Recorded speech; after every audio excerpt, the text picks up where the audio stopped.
Halo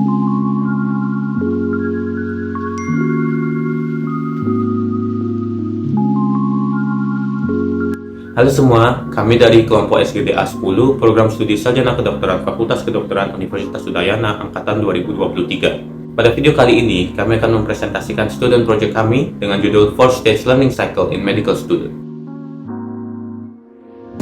Sebagai mahasiswa kedokteran, tentunya kita memiliki tuntutan akademik yang berat. Kita dituntut untuk memiliki kecerdasan intelektual yang tinggi, mampu berpikir kritis, mandiri, dan juga cepat dalam mengambil tindakan. Tapi tentunya ini bukan tanpa alasan, karena kita diharapkan ketika lulus nanti dapat menjadi seorang dokter yang kompeten. Akan tetapi, beratnya tuntutan akademik ini sering menyebabkan mahasiswa kedokteran mengalami gangguan psikologis. Berdasarkan salah satu penelitian yang dilakukan pada tahun 2020, ditemukan bahwa 51% mahasiswa kedokteran mengalami gejala depresi, 63% mengalami gejala gangguan kecemasan atau anxiety, dan 48% mengalami gejala distress. Untuk mencegah ini, kita perlu memahami dan memiliki gaya belajar atau learning style yang sesuai dengan kita. Salah satu learning style yang cukup populer adalah learning style yang dikemukakan oleh David Kolb yang disebut experiential learning, yang kemudian diwujudkan dalam bentuk 4-stage learning cycle. Di video ini, kami akan membahas 4 masalah utama yang meliputi apa yang dimaksud dengan learning style, bagaimana learning style yang efektif menurut David Kolb, apa manfaat dari 4-stage learning cycle bagi mahasiswa kedokteran, dan juga bagaimana cara mengimplementasikan 4-stage learning cycle dalam kehidupan mahasiswa kedokteran. Untuk tujuan sendiri tentunya berhubungan erat dengan masalah yang sudah disebutkan tadi, di mana tujuan dari student project ini adalah pertama, memahami apa yang dimaksud dengan learning style, kedua, mengetahui apa learning style yang efektif menurut David Kolb, yang ketiga, mengetahui manfaat dari 4-stage learning cycle ini bagi mahasiswa kedokteran, dan yang keempat, mengetahui cara mengimplementasikan 4-stage learning cycle ini dalam kehidupan mahasiswa kedokteran. Yang kami harapkan dari student project ini adalah mahasiswa kedokteran dapat mengetahui dan juga memahami gaya belajar atau learning style yang sesuai dengan mereka. Selain itu, kami harapkan mahasiswa kedokteran mampu menerapkan 4-stage learning cycle ini dalam kehidupan sehari-hari mereka. Jadi, learning style itu apa sih? Jadi, learning style adalah gaya seseorang menyerap informasi atau gaya belajar seseorang yang dimana gaya itu adalah yang menurut dia paling nyaman dan paling cocok dengan dirinya. Jadi, learning style itu adalah cara seseorang menyerap informasi yang menurutnya paling nyaman, paling cocok, dan paling efektif untuk dirinya, mau itu secara waktu maupun secara indera. Dan terkadang learning style tersebut dibagi-bagi lagi menurut learning models tertentu. Contohnya ada learning style model dari Fark ataupun learning style model dari David Kolb, dan banyak lain-lainnya juga. Jadi, learning style memiliki peran yang sangat penting di dalam dunia edukasi. Contohnya, learning style dikembangkan agar kita dapat melihat adanya perbedaan di dalam gaya belajar dan juga di dalam gaya menyerap informasi setiap mahasiswa yang unik. Contohnya, jika kita mengambil contoh dari Fark model atau VARK, di mana ada mahasiswa yang lebih cocok dengan gaya belajar auditori, visual, reading writing, maupun kinestetik. Hal ini juga penting karena model-model learning style tersebut dapat digunakan sebagai acuan untuk setiap institusi pendidikan dalam membuat kurikulum dan juga membuat fasilitas edukasi yang dapat mengakomodasi setiap perbedaan di dalam learning style tersebut. Jadi, learning style penting dan juga berperan penting di dalam bagaimana kita melihat adanya perbedaan di dalam setiap mahasiswa, gimana setiap mahasiswa memiliki cara belajar yang berbeda, dan juga peran penting di dalam agar kita melihat dari dalam perbedaan tersebut bahwa sebuah institusi pendidikan harus dapat mengakomodasi dan memfasilitasi setiap perbedaan learning style tersebut. Dan juga learning style penting agar kita dapat mengetahui cara belajar kita masing-masing dan kita belajar sesuai dengan apa yang terbaik untuk kita dan cara menyerap informasi yang paling baik untuk kita, agar kita dapat mendapatkan ilmu dengan lebih baik dan menyerap informasi dengan lebih baik, dan dengan demikian menjadi seseorang yang dapat menyerap ilmu dengan lebih baik. Ada beberapa learning style atau learning model yang dikembangkan beberapa ahli yang menjadi acuan beberapa institusi. Salah satunya yang paling sering dipakai adalah learning style VARK, visual, auditory, read write, dan kinestetik. Visual learner adalah individu yang memiliki gaya belajar visual dan paling mudah memahami suatu materi melalui penglihatan. Artinya, mereka cenderung mengandalkan indera penglihatan mereka dan memerlukan elemen visual seperti gambar, huruf, dan bukti konkret untuk dapat memahami dan mempercayai materi tersebut. Lalu, ada auditory learner. Individu yang memiliki gaya belajar auditori paling mudah memahami suatu materi melalui pendengaran. Pembelajaran auditori biasanya memiliki kemampuan pendengaran yang kuat, yang mungkin mereka untuk lebih mudah memahami materi melalui mendengar pembicaraan, diskusi, atau membaca materi secara lisan. Lalu ada kinesthetic learner atau individu yang memiliki gaya belajar kinestetik. Mereka paling mudah memahami suatu materi melalui gerakan dan pengalaman langsung. Mereka memerlukan elemen fisik dari suatu penjelasan untuk dapat memahami dan mengingat materi tersebut dengan baik. Lalu ada read-write learner, individu yang memiliki gaya belajar baca dan tulis. Paling mudah memahami suatu materi dengan membaca dan menulis materi tersebut.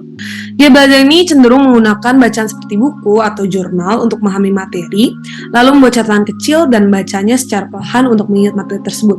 Mengembangkan gaya belajar merupakan salah satu cara untuk meningkatkan efektivitas pembelajaran. Namun, dalam banyak kasus, seorang individu perlu mengombinasikan cara-cara belajar tersebut untuk mendapat hasil yang maksimal. Oleh karena itu, penting untuk selalu mencoba berbagai metode pelajaran agar dapat memahami dan mengingat materi dengan baik. Lalu saya akan menjelaskan tentang learning style menurut pandangan David Kolb. The Kolb learning style didasarkan pada teori belajar yang menyeluruh dan berkembang. Lalu di sini ada beberapa foundational scholars of experiential learning. Ada William James, Kurt Lewin, Carl Rogers, Carl Jung, John Dewey, John Piaget, Lev Vygotsky, Paulo Freire, dan Mary Parker Foley. Next slide. Lalu teori-teori yang digambarkan secara detail pada buku Experiential Learning, Experience as the Source of Learning and Development yang ditulis oleh David Kolb sendiri pada tahun 1984 terbentuk dari 6 bagian. Yang pertama yaitu the most effective way to understand a learning is as a process, not in terms of outcomes. Jadi pembelajaran itu tidak berakhir pada hasil, namun pembelajaran terjadi melalui proses pengalaman yang terhubung satu sama lain, di mana pengetahuan dimodifikasi dan dibentuk kembali. Lalu yang kedua ada all learning is relearning. Jadi semua pelajaran adalah pembelajaran ulang. Pembelajaran paling baik dipermudah oleh suatu proses yang menggali keyakinan dan gagasan mahasiswa tentang suatu topik sehingga dapat diperiksa, diuji, dan diintegrasikan dengan ide-ide baru yang lebih rinci. Lalu yang ketiga ada learning requires the resolution of conflicts between opposing modes of adaptation to the world in dialectical manner. Jadi konflik, perbedaan, dan ketidaksetujuan merupakan hal yang mengendalikan proses belajar. Ketegangan ini bisa diselesaikan dalam literasi, pergerakan bolak-balik antara mode refleksi dan tindakan berlawanan, serta perasaan dan pemikiran. Yang keempat adalah learning is a holistic process of adjusting and aligning with the world. Pembelajaran adalah proses menyeluruh untuk beradaptasi dengan dunia. Pembelajaran bukan hanya hasil dari kognisi, melainkan juga fungsi terintegrasi dari individu, yaitu berupa pikiran, perasaan, persepsi, dan juga perilaku. Yang kelima adalah learning emerge through synergetic interactions between the person and the environment. Dalam istilah Piaget, pembelajaran terjadi melalui keseimbangan dalam mengasimilasikan pengalaman baru ke dalam konsep-konsep yang ada, serta mengakomodasi konsep-konsep yang ada ke pengalaman baru. Yang keenam atau yang terakhir adalah learning is the process of creating knowledge. Pembelajaran adalah proses menciptakan pengetahuan. Pengetahuan dilihat sebagai transaksi antara dua bentuk pengetahuan, yaitu pengetahuan sosial dan pengetahuan pribadi. Experiential learning merupakan sebuah model pembelajaran yang berpusat pada siswa dengan pemikiran bahwa cara terbaik dalam belajar berawal dari pengalaman. Pada definisi ELT terdapat pernyataan bahwa pengetahuan adalah hasil kombinasi grasping dan transforming experience. Grasping experience merujuk pada proses menerima informasi, yaitu berupa concrete experience dan juga abstract conceptualization. Sementara transforming experience adalah bagaimana seseorang berinterpretasi dalam berperilaku terhadap informasi, terdiri dari reflective observation dan juga active experimentation. Menerapkan siklus experiential learning dapat menambah kemampuan mahasiswa dalam mengatasi masalah selama pembelajaran. Setiap pengalaman yang dialami oleh mahasiswa akan menjadi bahan refleksi yang kemudian dipahami dan dianalisis hingga terbentuk suatu pemahaman konsep yang kuat dan tepat. David Kolb mendukung experiential learning theory dengan mencetuskan suatu gaya belajar yang mengedepankan experience atau pengalaman atau proses sebagai fondasi utamanya. Jadi tidak melihat outcome atau hasilnya, tetapi lebih mementingkan proses dari pembelajaran itu sendiri. Nah, ya ini gaya belajar yang ia cetuskan berupa sebuah proses yang membentuk siklus. kemudian disebut sebagai David Kolb's Experiential Learning Cycle atau 4-stage learning cycle. Sesuai namanya, terdapat 4 tahapan yang membentuk sebuah siklus. Artinya dia bergerak secara melingkar, bukan sebuah proses linear yang memiliki awal dan akhir. Tapi kita dapat mempraktekannya dari tahap manapun itu, dan tahap-tahap tersebut terus berlangsung selama proses pembelajaran kita. Nah, 4 komponen dari learning cycle ini ada concrete experience, kemudian ada reflective observation, kemudian abstract conceptualization, dan terakhir ada active experimentation. Nah, jadi seperti yang dibilang tadi, kita dapat memasuki proses ini dari tahap manapun. Misalnya kita mengalami concrete experience dulu, mengalami suatu terlebih dahulu, kemudian merefleksikannya, atau mungkin kita active experimentation terlebih dahulu, kita bergerak secara intuitif, kemudian baru kita mengalami sesuatu yang belum pernah kita alami sebelumnya. Nah, proses-proses ini akan dijelaskan selanjutnya. Jadi di sini saya akan menjelaskan tentang 4 stages of learning cycle yang dicetuskan oleh David Kolb. Di antaranya ada experiencing atau concrete experience, yaitu seorang pelajar memiliki pengalaman baru atau belajar dari pengalaman sebelumnya dengan cara yang baru. Sebagai contoh, mahasiswa kedokteran harus mempelajari prosedur baru sebagai bagian dari pendidikan klinisnya.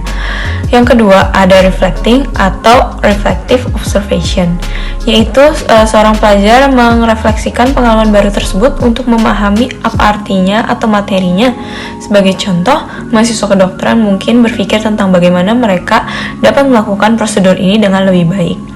Yang ketiga ada thinking or abstract conceptualization, yaitu pelajar menyesuaikan pemikirannya atau mengkonstruksikan ide-ide baru berdasarkan pengalaman dan refleksi sebelumnya. Sebagai contoh, mahasiswa kedokteran menyadari bahwa mereka perlu menyiapkan segala materi sebelum memulai prosedur. Dan yang terakhir ada acting or active experimentation, yaitu pelajar menerapkan ide-ide baru mereka ke dalam situasi di dalam dunia nyata untuk menguji apakah ide-ide tersebut berhasil dan melihat apakah ada perubahan yang perlu dilakukan. Contohnya, mahasiswa kedokteran dapat menyadari betapa lancarnya segala sesuatu yang berjalan secara konsisten. Ada 4 gaya belajar menurut Kolb. Yang pertama adalah Diverger. Diverger merupakan tipe yang mengkombinasikan concrete experience dan reflective observation dalam belajar. Individu yang memiliki gaya belajar ini memiliki daya imajinasi yang kuat. Pribadi bertipe Diverger mampu merefleksikan suatu hal atau peristiwa dan menganalisisnya melalui beberapa perspektif yang berbeda, sehingga keluar ide-ide baru. Diverger memiliki rasa ingin tahu yang tinggi dan tertarik pada orang-orang di sekitarnya. Akibatnya mereka sangat terbuka akan hal-hal terbaru seperti perbedaan budaya atau pemikiran. Tipe akomodator merasa lebih nyaman dengan tahap active experimentation dan concrete experience dalam learning cycle. Tipe ini seringkali melakukan sesuatu secara langsung tanpa mempedulikan risiko yang akan dialami. Mereka mampu bertindak cepat tetapi dapat melakukan tindakan dengan baik pada kondisi darurat. Karena tidak dibekali oleh kemampuan refleksi dan konseptualisasi, akomodator cenderung bergerak secara intuitif. Terkadang meskipun pemahaman mereka kurang, mereka lebih suka berbicara atau bertindak terlebih dahulu untuk dapat berkembang. Assimilator merupakan tipe belajar yang menggabungkan reflective observation dan abstract conceptualization. Berbeda dengan tipe Diverger, tipe ini tidak begitu tertarik atau peduli dengan orang lain. Mereka lebih tertarik dengan konsep-konsep abstrak serta bagaimana cara merepresentasikannya ke dalam model konkret.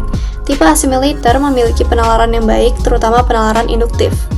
Converger adalah tipe belajar yang memiliki kemampuan lebih pada abstract conceptualization dan active experimentation. Tipe ini dapat mengaplikasikan ide-ide yang telah mereka pikirkan secara praktik dengan baik. Namun, di balik kemampuan praktik tersebut, mereka kurang dalam hal refleksi dan emosi. Tipe ini cenderung memiliki simpati yang sangat kecil dan keingintahuannya rendah dengan orang lain atau lingkungan sekitarnya. Nah, sekarang saya ingin menjelaskan tentang manfaat dari 4-stage learning cycle.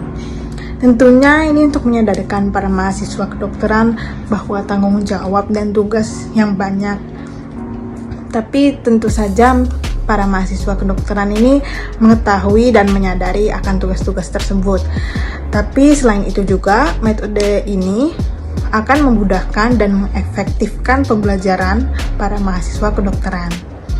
Nah, metode forced cycle learning ini juga untuk meminimalisir kesalahan-kesalahan yang akan terjadi setelahnya. Karena jika sudah melakukan kesalahannya sebelumnya, dengan metode forced cycle learning kita bisa memperbaiki kesalahan dan tidak mengulangi lagi, agar kesalahan-kesalahan itu menjadi minim dan sedikit. Bagaimana mahasiswa kedokteran mengimplementasikan forced stage learning cycle yang dipopulerkan oleh David Kolb? Salah satu wujud implementasinya yaitu dengan study cycle yang diadaptasi dari sistem PLRS Frank Chris di LSU Center for Academic Success dan juga didiskusikan oleh Sandra McGuire dalam bukunya yaitu Teach Yourself How to Learn. Adapun study cycle terdiri dari 5 tahapan yaitu preview, attend, review, study, dan check atau evaluate. Dalam tahap preview, mahasiswa dapat membaca referensi dengan scanning ataupun skimming dan mencatat subtopik untuk mengetahui gambaran awal terkait materi yang akan disampaikan. Yang kedua adalah attend. Dalam tahap attend, mahasiswa dapat menghadiri kelas dan menambah catatan serta menambah pengetahuan dari apa yang sudah dijelaskan dosen. Yang ketiga adalah review, yaitu mengulas kembali catatan yang telah dibuat di kelas ataupun menambah pertanyaan terkait topik yang sudah disampaikan di kelas untuk diskusi. Yang keempat adalah tahap study.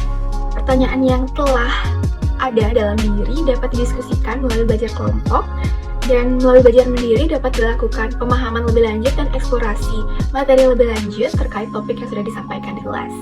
Yang terakhir adalah tahap check atau evaluate, di mana mahasiswa dapat mengevaluasi dan mengecek apakah diri sudah memahami materi dan dapat menjelaskan materi tersebut ke orang lain, ataupun dapat mengetes metode belajar yang sudah dilakukan itu sudah efektif ataupun efisien. Adapun cara yang dapat dilakukan yaitu dengan simulasi, memberikan penjelasan seperti layaknya dosen, ataupun mengevaluasi dengan tanya jawab dengan rekan. Selanjutnya, kelompok kami menghasilkan kesimpulan yaitu learning style merupakan cara seorang mahasiswa menyerap materi dengan gaya yang efektif dan nyaman untuk pembelajarannya. Learning style model seperti VARK dirumuskan agar institusi-institusi pendidikan dapat dengan lebih baik merencanakan pembelajaran yang mewadahi perbedaan dalam learning style tersebut. Contohnya, pembelajaran yang lebih fokus dengan pembelajaran visual, auditory, reading writing, maupun kinesthetic. David Kolb mencetuskan metode belajar berdasarkan Experiential Learning Theory atau ELT yang menitikberatkan kepada proses dan bukan hasil. Siklus ini pun dinamakan dengan 4-stage learning cycle yang terdiri dari concrete experience, reflective observation, abstract conceptualization, dan juga active experimentation. Penerapan 4-stage learning cycle bermanfaat untuk menyadarkan mahasiswa atas tanggung jawabnya dan membuat mahasiswa dapat belajar untuk menjadi pribadi yang dapat beradaptasi dengan gaya belajar yang berbeda. Penerapan 4-stage learning cycle ini dapat diterapkan juga pada mahasiswa kedokteran dengan 5 langkah yaitu preview, attend, review, study, dan juga evaluate. Dengan demikian, mahasiswa dapat mengembangkan skill-skill yang diperlukan dalam dunia pendidikan maupun di masa mendatang. Sekian presentasi dari kelompok kami. Terima kasih atas perhatiannya.